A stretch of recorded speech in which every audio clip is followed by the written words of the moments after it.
Alright, so we rolling. I can't see nothing. You can't see nothing? Can't see anything, bro. I can see you plain as day. It's crazy, man. Alright, let me reset this room. So maybe you guys, checking us out. By the way, Nun Nagi ill. This is the Friday class for all you guys just checking in.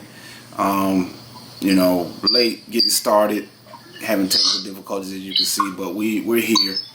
Brother Nasir, you think you got it straight on your end? Can't see nothing, but I can hear everything. You can hear me? I can hear you just fine, Moore. Alright, Islam. Let's just move forward then. Alright. Yeah, just do what we gotta do, man. So, today, I know we've been gone for a little minute, but we're back at it, yet again, doing what we do. And for those who are just checking in, if this is your first time, viewing us, this is the Friday class. Like I said before, I'm Nun Nagi ill. With us today, we got special guests in the house, Brother Nasir Al Nur Bey, checking in. Islam, Moorish. Islam. So, yeah, happy holy day to everybody out there watching. And if you're watching this later, happy holy day still. But at any rate, the subject matter for today should be familiar by now because we've been talking about it for the past couple months here and trying to prep you guys for what's, happening going forward. But we're talking about trust, right? And trust in the sense of, estate law and things of that sort, and trust law. And so we're going to be coming out of Black's Law Dictionary for a lot of terms today. And Nasir, you said you had some terms earlier you wanted me to look up while you were giving everybody a quick intro or a review of what we've already covered. Oh yeah, as we go along, I'll put some stuff. I'll put some words in the box in the chat. Now, as a matter of fact. Yeah, just put some words in the chat, and I'll be looking them up. And then when you get ready to go, we'll just go from there. But kind of give the people a review of what you were talking about in your last demonstration, if you could, please, brother. Yeah, I'll just go back full circle with it. All right. So until catch up. Yeah. But Islam to the Moors though out there, being progressive as usual. Thanks for having me on the platform, bro. I appreciate it. Anytime. We gotta get active, get the word out, so we can be ourselves, in a competent manner. Indeed. We're talking about this trust situation, and it's really raising some eyebrows, which is great. All right, we just want to make sure our concepts are correct when entering this. Mm-hmm. All right. And your concept is going to come from the study and the work that you put in, all right, and your mindset. It all starts with your mindset, because if one knows that they're not Negro, black, and colored, and they are Moorish American or the Al Moroccans, the Aboriginal and Indigenous peoples, mm-hmm. all right, of Northwest Amexem or the North Gate, then you must be competent. You must have that mindset of an heir, all right, to where as though you are the national, all right, and you have the highest rank of citizenship, all right, then your status is that of that A1, all right.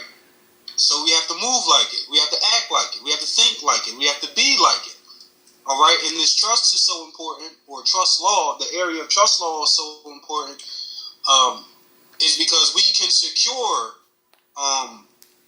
not just for ourselves and our immediate family that's here now, but for posterity. Because what's going on now, things are crashing and burning. All right, at an accelerated rate, and people not really understanding about what's going on around them. Now we're being aware. Now, Sir, when you're talking about stuff going on around them and not being aware, could you be alluding to the fact of maybe like the increased levels of gentrification going on? Oh man, yes. In most of the cities, and how they're, you know, buying out, you know, all the lower income or the public housing, and then, you know, moving people out, and then there's nowhere for these people to go. Exactly. Okay. Just making sure.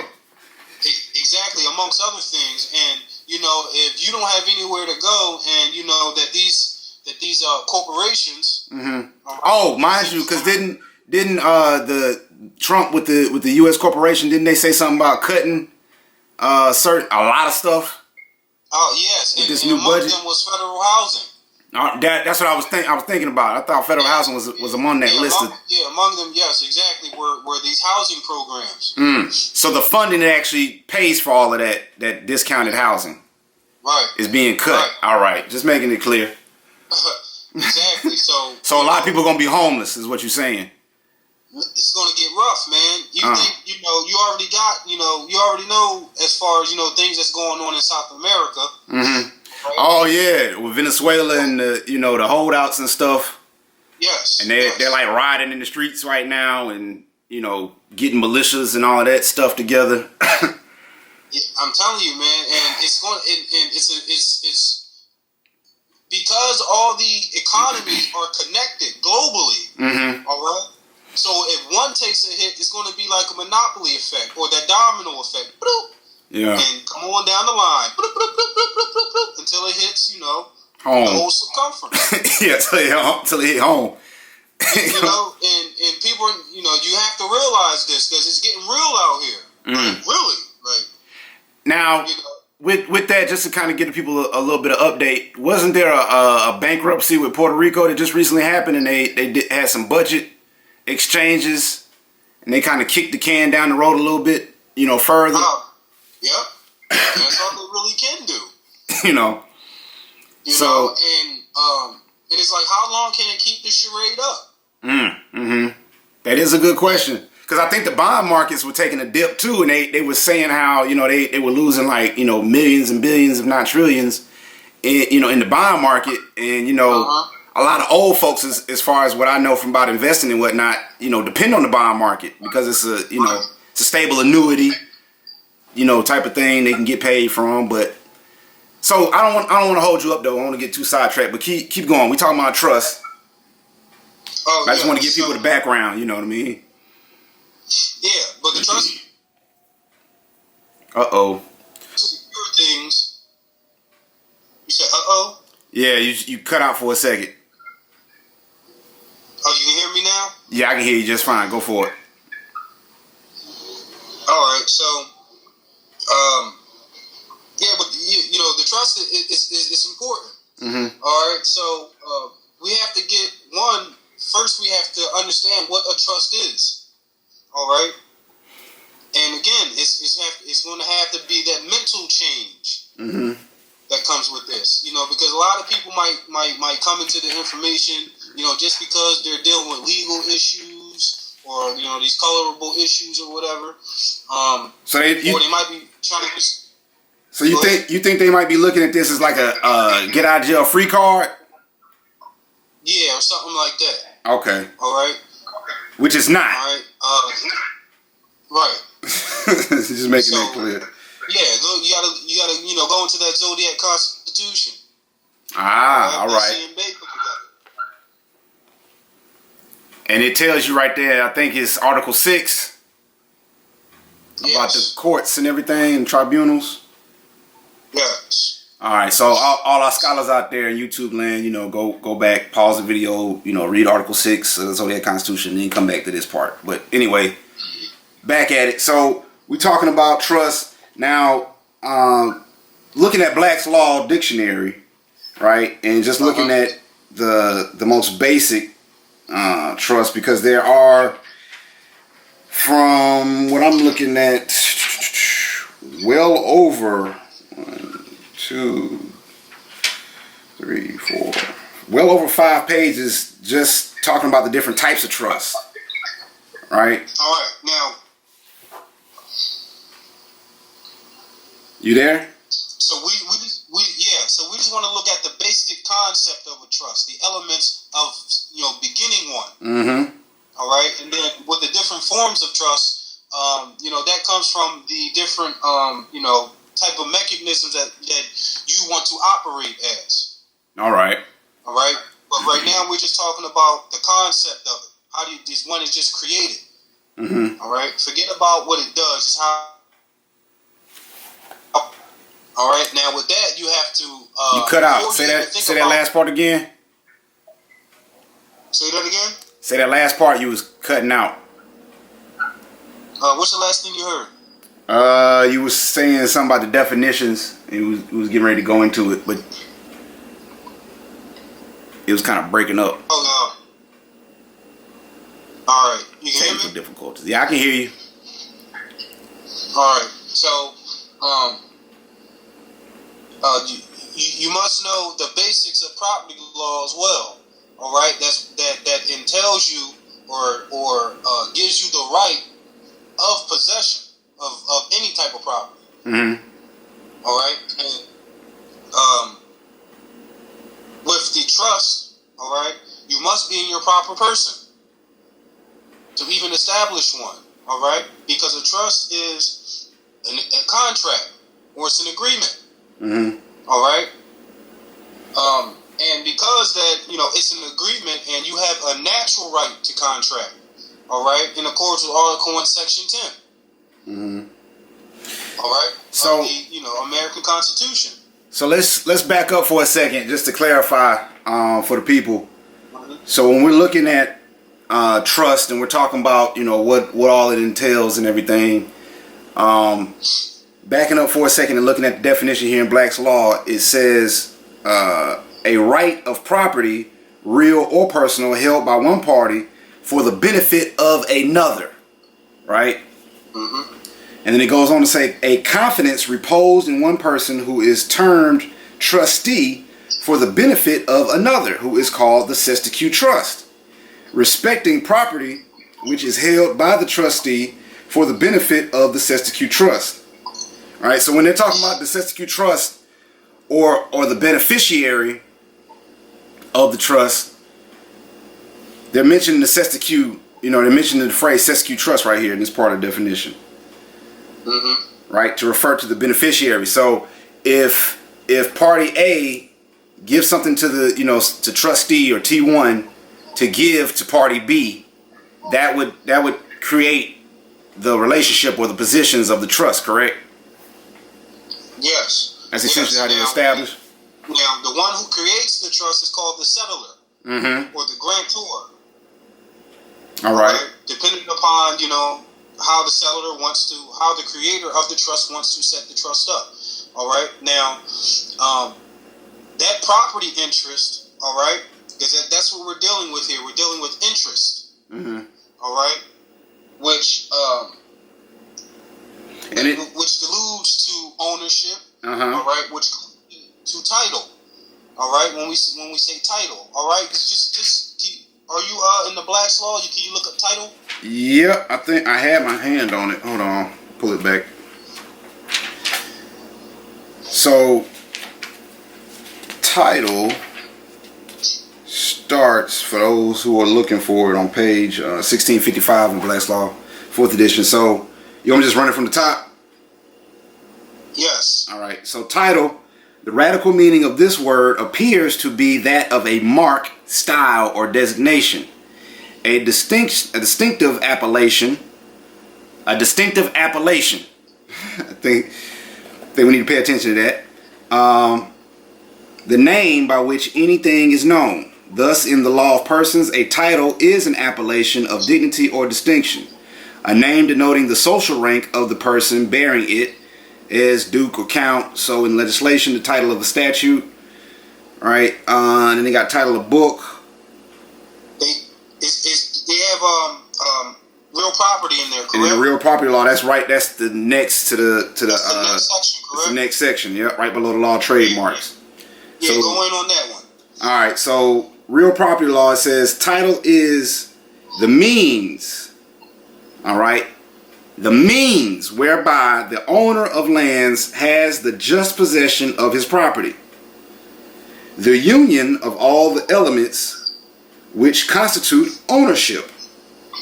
Full, independent, and fee ownership. And let's qualify with that when we're talking about fee ownership, that implies feudal law. You know, feudal and fee. Now, they gave you 3 different definitions or 3 different reference points as far as... Oh, there's one more. There's one more that bears mentioning before you get into that. Uh-huh. The right to or ownership in land. Yep. So I just had to hit that, and then when we get into the etymology of it, we'll touch back on this if we need to. But just a general definition, they touched on 4 different pieces or aspects of how the word was used in terms of dealing with real property. So going from there, keep going. So going from there, it goes on to say that title may be defined generally to be the evidence of right. So evidence, just think proof of claim, right? So the evidence of right which a person has to the possession of property. The word title certainly does not merely signify the right which a person has to the possession of property. Right? So right there they're telling you that even though the title implies possession to a particular piece of property, it's not limited to that in its definition and understanding, or application rather. Alright, so the word title certainly does not merely signify the right which a person has to possession of property, because there are many instances in which a person may have the right to possession of property and at the same time have no title to the same. So right there, go for it. Like a deed right there. Yeah. So you got the right to ownership, but not necessarily the actual title to it. Exactly, meaning that you don't have. All right. Go back to the first line in that section. First line says title may be defined generally to be the evidence of right which a person has to the possession of property. All right. Now the evidence of right. Mm-hmm. All right. So when we talk about title, we're talking about a bundle of rights or lawful reference points that can be shown as relevant evidence to substantiate a claim. So like I was saying, proof of claim just a second ago. Exactly. So, all right, keep going. I'm gonna let you unpack it. Okay, so when we say we own something, all right, or when anyone says that they own something, quote unquote, they're what they're saying in law is that, I have, a valid title to this, or I can show, all right, relevant evidence that substantiates the claim that I'm making. All right? Essentially. And you put it down in a written form. All right? As proof of evidence. Hey, read this. Do you get it? I got it. I hope the people out there listening got it. Right. Right. All right. So let's back up. So you're saying that all right, if I have a trust, whatever I have on that document is, essentially the document is the trust, right? But it seems like there seems to be a abstract to this concept. So like beyond the physical paper, when I'm talking about a trust, is there anything else that has to, that goes into that, or is there anything else that's going on in the background maybe? I'm just playing devil's advocate, of course. But what do you mean going on in the background? Well, I'm just trying to make sure that the people are clear that when you establish a trust, because I remember we were talking about this earlier. So like when you establish a trust, the state that you're in, right? So in the Moorish case, fezprovince, right? When we talk about enforcing the trust, we would be, looking for a certain body of law to go along with that. Oh, yes. Okay, I see what you're saying. You follow me? And so there may be some things going on in the background that, everybody might not be aware of when it comes time to actually enforcing the trust. That's, these rules are always in play, but nobody ever really seems to think about them until they have to play them. You know what I mean?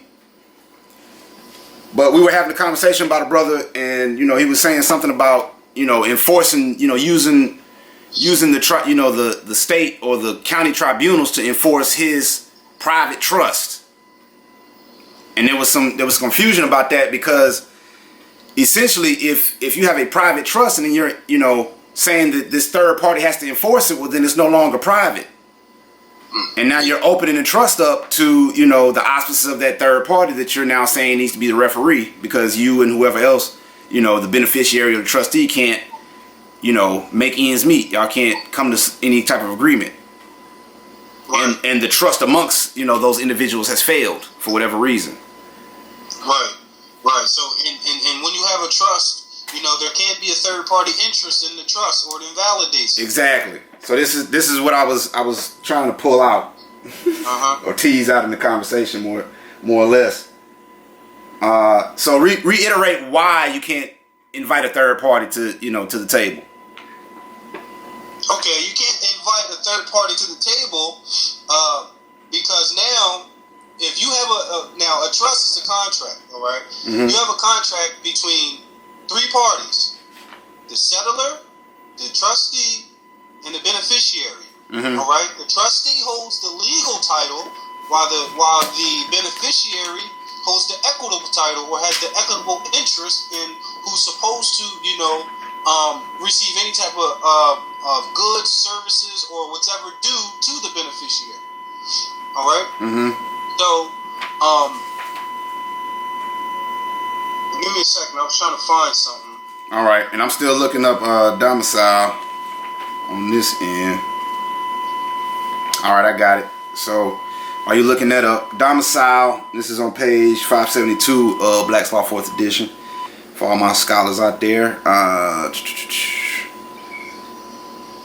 So I'm going to jump down. Well, no, I'll just start from the top. That place where a man has his true, fixed, and permanent home and principal establishment, and to which, whenever he is absent, he has the intention of returning. Alright? Not for a mere special or temporary purpose, but with the present intention of making a permanent home for an unlimited or indefinite period.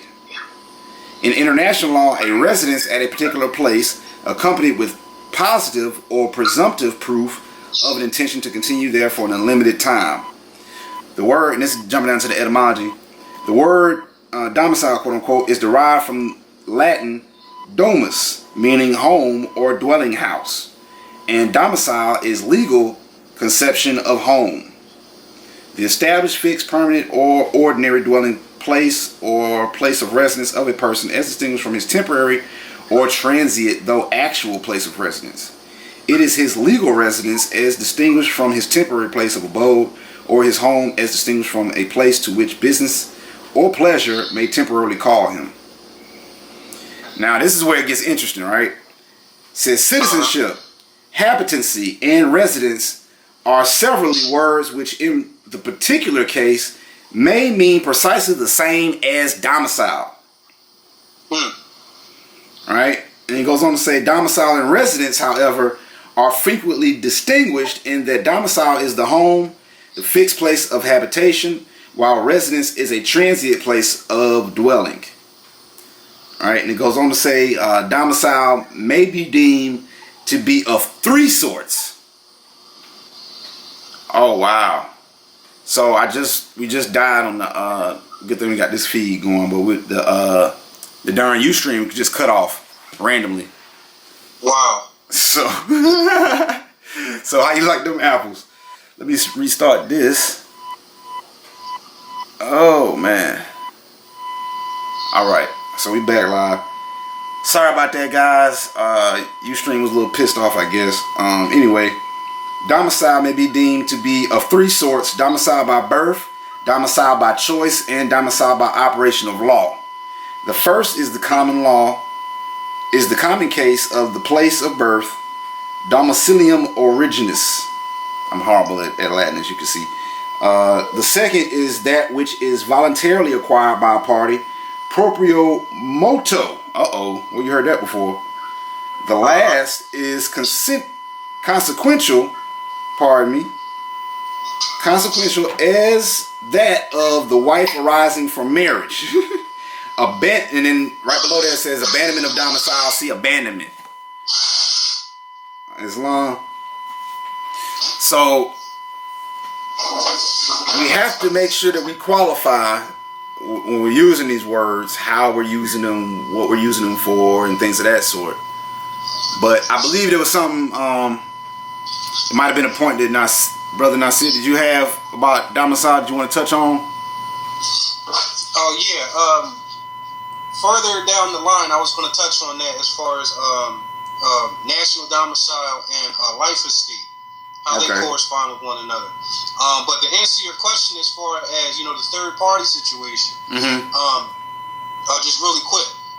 Now, dealing with the third party, someone else or a third party cannot have an interest in your estate, all right? Because now that will cause a conflict of title, all right? Because now the settler who said they have the title or, valid claim as to what interest to transfer to the trustee for the beneficiary, all right? And so what you're saying is that when the third party is involved, like the quote unquote state or whatever, then the rights of that settler become secondary to the auspices of the state? Not that it becomes secondary, it becomes a conflict of title, all right? Now, if you have a conflict of title, there's no way that you can transfer it. Because it's not clear that it's yours to transfer in the first place. There you go. All right, just making sure. All right, now the quote unquote state, as they call it. Now we have to be clear, all right, about this, because the states, all right, what's the definition of state? And it's not what you see, all right, when you turn on the television, all right, or when you look at one of their, so-called maps, and you see an outline of, the 50 states, and, in the so-called United States of America, and, or so-called United States, and you look at that and you'll see, the state of Montana, all right, the state of Pennsylvania, PA, the state of Virginia, VA. And whenever you see those state ofs, those are really like trading and sales territories? All right. That's all that there are. All right, being as though that we, the Moroccan Empire, or the Al-Moroccans, are the first ones to recognize the Europeans, all right, as a nation. All right, as a nation of people that have human rights. And Taj, touched on this, and to stop the 100 Years' Wars between the Muslims and Christians. Because we had Europeans enslaved. Islam? Oh, it's cutting off. Oh, we got somebody coming in. I can hear you. Islam. Greetings. Greetings. Hello. All right. Peace, brother. Just for new people that's just checking in, to save the bandwidth, if you could just mute out and cut the video off, and then when we open the floor up, we can turn all that back on. But if you don't know where it is, it should be a little button right below your picture, or it says like video off or mute. And if you can't find it out, I can always hit it on this end. But there we go. So back at it. But, you got it. We're the first ones to recognize them as a nation, all right? And, Taj again hit on it, how, Obama went over to Kuta and, his wife, triangulated and went to the last stronghold out in Andalusia, what they call Spain now, all right, to pay homage to us. And when they came out, and signed the rights of indigenous peoples. Yeah. And they saw them come through the double doors. We're the first ones to recognize them as a nation. All right, so I just lost my whole train of thought when the brother came in. It's all good. So we were talking about the states, and you were saying that there's an interest. Yes. And the interest, and it becomes a conflict of title. Yeah, and the third party interest, and and it validates the trust. So, You know, and like I said, when you see the state of, they're all corporate sales jurisdictions.